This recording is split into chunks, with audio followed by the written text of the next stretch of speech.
की एक और बड़ी खबर दर्शकों को बता दें, यूपी बीजेपी के अध्यक्ष पद के चुनाव के लिए वोटर लिस्ट जारी कर दी गई है। कुल 464 वोटर इसमें शामिल हैं। इतना ही लिस्ट में 26 विधानसभा के सदस्य, लोकसभा के 5 सदस्य, विधान परिषद के 8 और 425 प्रांतीय परिषद के सदस्य जिला अध्यक्ष वोट कर सकेंगे। यूपी बीजेपी अध्यक्ष चुनाव पर बड़ी खबर आपको बता रहे हैं। चुनाव के लिए बाकायदा वोटर लिस्ट जारी की गई है। कौन कौन है इस वोटर लिस्ट में वो भी आपको बता रहे हैं। 464 वोटर इसमें शामिल हैं। सवाल यह है कि आखिर कौन बनेगा बीजेपी का प्रदेश अध्यक्ष यूपी का। हालांकि इसमें सबसे आगे जो नाम चल रहा है वो चल रहा है पंकज चौधरी का। तो यूपी बीजेपी के मुख्यालय में नया अध्यक्ष मिलने को लेकर क्या तैयारियां चल रही है, हमारे सहयोगी तुषार श्रीवास्तव की एक रिपोर्ट दिखाते हैं। नए प्रदेश अध्यक्ष के स्वागत के लिए बीजेपी मुख्यालय सजाया जा रहा है।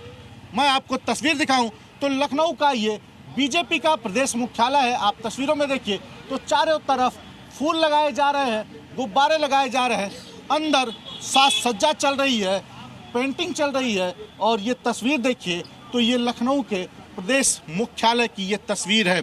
आपको बता दें तो आज यहाँ पर प्रदेश अध्यक्ष का नामांकन होना है और कल यूपी बीजेपी को नया प्रदेश अध्यक्ष मिल जाएगा। चारों तरफ बीजेपी के बड़े नेताओं के पोस्टर लगाए गए हैं। सबसे पहले पीएम मोदी हैं, उसके बाद मुख्यमंत्री योगी आदित्यनाथ, इसके बाद विनोद तावड़े, पीयूष गोयल, संगठन के तमाम लोगों की यहाँ पे तस्वीरें लगाई गई हैं। इसके अलावा मतदाताओं की भी यहाँ पर सूची चस्पा की गई है। 467 मतदाता हैं जो कि बीजेपी प्रदेश अध्यक्ष चुनने में सहभागिता करेंगे। ये देखिए, ये पूरी तस्वीर है।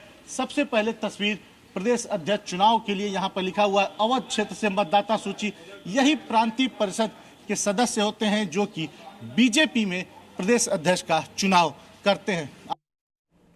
और उत्तर प्रदेश से अभी की एक बड़ी खबर दर्शकों को बता दें, फरार गुड्डू बमबाज पर बड़ा एक्शन हुआ है। गुड्डू बमबाज के घर की कुर्की होगी। जी हां, साबिर और अरमान के घर को भी कुर्क किया जाएगा। उमेश पाल मर्डर केस में फरार है आरोपी। तीनों आरोपियों पर 5-5 लाख रुपए का इनाम है। बड़ी जानकारी इस वक्त की आपको दे रहे हैं। तो यूपी से एक बड़ा अपडेट, फरार गुड्डू बमबाज पर एक्शन की तैयारी है। अभी की बड़ी खबर अपने दर्शकों को बता दें, उस गुड्डू बमबाज के घर की कुर्की की तैयारी हो चुकी है। बाकायदा नोटिस चस्पा किया गया। याद कीजिए कि आखिर फरवरी 2023 में उमेश पाल की हत्या की गई थी। 34 महीने तलाश की जा रही है, 34 महीने से। लेकिन सवाल यह कि आखिर गुड्डू बमबाज कहाँ है। 5 लाख रुपए का इनाम घोषित है और अब घर में कुर्की की जाएगी। तो फरवरी 2023 की घटना, उमेश पाल की हत्या हुई थी। 34 महीने से इसकी तलाश चल रही थी और आखिरकार अब घर कुर्क करने की तैयारी। और अब बढ़ते हैं आगे। एक और बड़ी खबर आपको बता दें, यूपी के बदायूं में बदमाशों से एनकाउंटर हुआ है। एनकाउंटर में एक बदमाश को गोली लगी। 2 बदमाश अंधेरे का फायदा उठाकर हालांकि फरार हो गए। एक सिपाही भी मुठभेड़ में घायल हो गया है। लूट की घटना को अंजाम देने की फिराक में थे ये लुटेरे। बड़ी जानकारी बदायूं से आपको दे रहे हैं। बदमाशों से एनकाउंटर हुआ है। लगातार ऑपरेशन लंगड़ा के तहत बदमाशों को सलाखों के पीछे पहुंचाया जा रहा है। 2 बदमाश हालांकि मौके से फरार हो गए हैं। और अभी की एक और बड़ी खबर यूपी के सीतापुर से आ रही है। अवैध कब्जे पर यहां बुलडोजर एक्शन हुआ है। लहरपुर तहसील में तालाब की जमीन पर बने मकानों को जमींदोज कर दिया गया। देखिए, बताया जा रहा है 1 करोड़ की कीमत वाली जमीन को यहां पर कब्जा मुक्त कराया गया है। किसी भी शहर का नाम आप लीजिए, यूपी, बिहार, दिल्ली, हर जगह बुलडोजर एक्शन हो रहा है। तो अवैध तरीके से बनी दुकानों पर जो बुलडोजर चला है उसकी तस्वीर आपको हम दिखा रहे हैं। सीतापुर से लेकर संत कबीर नगर हो, बलरामपुर हो, और इसके अलावा बिहार की तस्वीर भी देखिए। पटना से लेकर हजारीबाग और धनबाद में भी इसी तरीके का एक्शन हुआ। तो ये तस्वीर आपको दिखा रहे हैं यूपी टू बिहार, बुलडोजर की दहाड़ किस तरीके से देखने को मिल रही है। एक और बड़ी खबर बिहार से, जहां पर बाढ़ इलाके से जानकारी मिल रही है। अतिक्रमण के खिलाफ बुलडोजर एक्शन लिया गया। तो सड़क पर दुकानदारों का अवैध कब्जा था, बुलडोजर से उसे ध्वस्त कर दिया गया है, हटा दिया गया है। और अधिकारियों ने कई दुकानदारों का बाकायदा वहां चालान भी काटा है। बड़ी जानकारी, यूपी से बिहार तक लगातार बुलडोजर की दहाड़ देखने को मिल रही है। सड़क पर दुकानदारों ने अवैध कब्जा किया हुआ था, जिसे आखिरकार प्रशासन ने हटा दिया है। तस्वीरें आप देख रहे हैं किस तरीके से बुलडोजर कार्रवाई हुई है। बिहार के बाढ़ से ये बड़ी खबर है। पटना जिला के अंतर्गत आता है ये, जहां पर ये बड़ी कार्रवाई की गई। तस्वीरों में आप देखिए। और हरियाणा के नूह से भी एक बड़ा अपडेट आपको दे दें। नूह में पुलिस ने एक बड़ा एक्शन लेते हुए दिल्ली मुंबई एक्सप्रेसवे पर अवैध ढाबे को ढा दिया है। इतना ही नहीं, ढाबों के अलावा दुकानें जो थी उनको भी जमींदोज किया गया।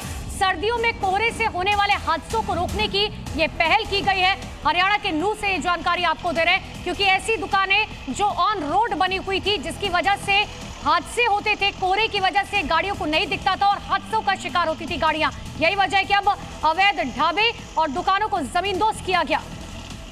तो हरियाणा के नूह से अभी की बड़ी खबर, यहां पर बुलडोजर कार्रवाई की गई है। जो आसपास अतिक्रमण था उसे साफ कर दिया गया। दिल्ली मुंबई एक्सप्रेसवे पर यह बड़ा एक्शन लिया गया।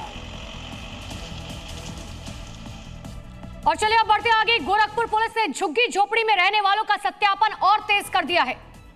तो पुलिस ने दरअसल हार्बर्ट बंधे किनारे रहने वालों की जांच की है और पुलिस को झुग्गी झोपड़ी में रहने वालों से असम के आधार कार्ड मिले हैं।